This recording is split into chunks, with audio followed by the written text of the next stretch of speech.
కృష్ణా నది పరివాహ ప్రాంతంలో రాక్షస గుళ్ళను గుర్తించడం జరిగినది. రాక్షస గుళ్ళు అంటే ఆది మానవుల సమాధులు అన్నమాట. వారి తెగకు చిహ్నంగా వారి ఎంత పెద్ద తెగ ఉంటే అంత పెద్ద సమాధి అనేది నిర్మించడం జరుగుతుంది. కృష్ణా నది పరివాహ ప్రాంతంలో రాక్షస గుళ్ళను గుర్తించడం జరిగినది. రాక్షస గుళ్ళు అంటే ఆది మానవుల సమాధులు అన్నమాట. వారు అప్పట్లో వాటిని ఎలా బిల్డ్ చేశారు, ఎలా కట్టారు, వారి యొక్క మనుగడను ఇక్కడ మనం తెలుసుకోవచ్చు.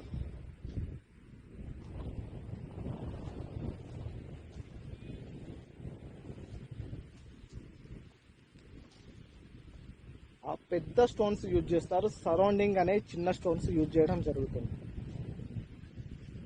మీరు అబ్జర్వ్ చేయొచ్చు ఇక్కడ స్టోన్ పెద్దగా ఉన్నదా.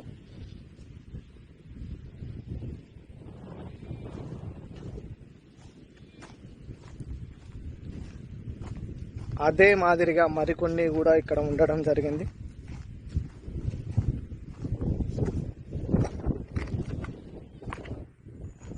ఇవి అన్నమాట సమాధి చుట్టూ రాళ్ళు పేర్చడం వారి యొక్క మనుగడ చిహ్నంగా ఉంటుంది. అండ్ మిడిల్ వచ్చేసి సమాధి ఉండడం జరుగుతుంది. మీరు ముఖ్యంగా మిడిల్ వచ్చేసి స్టోన్స్ అబ్జర్వ్ చేయండి. చాలా హెవీ పెద్ద స్టోన్స్ ఉన్నాయి చూసారా, ఇవి ఈ స్టోన్ అన్నమాట. ఎగ్జాక్ట్లీ 4 మూలల స్టోన్ అనేది వస్తుంది. దాని సరౌండింగ్ పెద్ద గుండ్లు వంటి పేర్చడం జరుగుతుంది.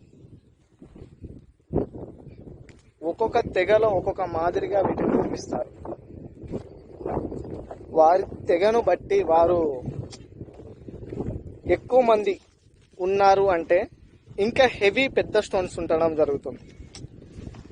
అంటే ఆ స్టోన్ ఒక మనిషి చనిపోతే ఇంచుమించు సుమారు ఒక 20-30 మంది కలిసి మోసే అటువంటి బండని ఆ తెగ వాళ్ళు తెచ్చి పెట్టడం జరుగుతుంది. ఇక్కడ మీరు మెయిన్గా అబ్జర్వ్ చేయండి, చాలా హెవీగా ఉంది.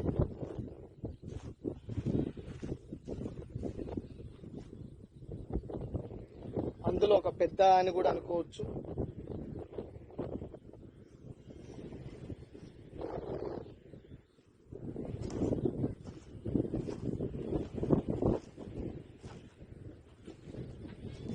స్ట్రక్చర్ ఒకసారి అబ్జర్వ్ చేయండి. లోపల సమాధి అనేది మీకు అవుపిస్తుంది. ఎగ్జాక్ట్లీ పైన ఒక పెద్ద బండ కప్పి పెట్టడానికి, బట్ ఆ బండకి మీరు ఒక రంధ్రం కూడా అబ్జర్వ్ చేయొచ్చు. రంధ్రం పెట్టడానికి గల కారణం వారి ఆత్మ సాయంకాలంలో బయటికి వెళ్తుంది అని నమ్మేవాళ్ళు అన్నమాట. అక్కడ కొంత ఆహారం, వారికి నచ్చిన వస్తువులను, నగలను ఉంచేవారు అన్నమాట. వీటన్నిటిని మనం చూడవచ్చు. ఇటువంటి ఇంకా కొన్ని వందల సంఖ్యలు ఇక్కడ ఉండడం జరిగింది. కృష్ణా నదిలో ఇవన్నీ మునిగిపోయాయి అన్నమాట.